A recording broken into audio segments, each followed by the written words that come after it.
আসসালামু আলাইকুম বন্ধুরা, আজ আমি বানাচ্ছি নতুন স্টাইলের চা। তো এই ভিন্ন ধরনের চা বানানোর জন্য আমি প্রথমে 2 চামচ চিনি দিয়ে একটু ক্যারামেল মতো বানিয়ে নিয়েছি।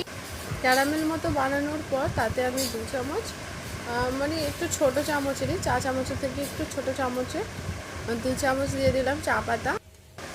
তারপর একটা ফাটিয়ে এলাচ দিয়ে দিলাম। দেওয়ার পরে ক্যারামেলটার সাথে ভালো করে চা পাতা আর এলাচটাকে মিক্সড করে নেব আর জাল করে নেব। জাল করে নেবার পর ওতে হাফ কাপ মতো একটু দুধ দিয়ে দেব। আমি গরুর দুধ নিয়েছি, এতে গরুর দুধ দিয়েছি। দেওয়ার পরে ভালো করে জাল করে নেব। আমি এখানে কোনো প্যাকেটের দুধ ব্যবহার করিনি, আপনারা চাইলে এখানে প্যাকেটের দুধও ব্যবহার করতে পারেন, কিন্তু আমি এখানে গরুর দুধটাই আমার কাছে অ্যাভেলেবেল ছিল বলে আমি গরুর দুধটাই ব্যবহার করেছি।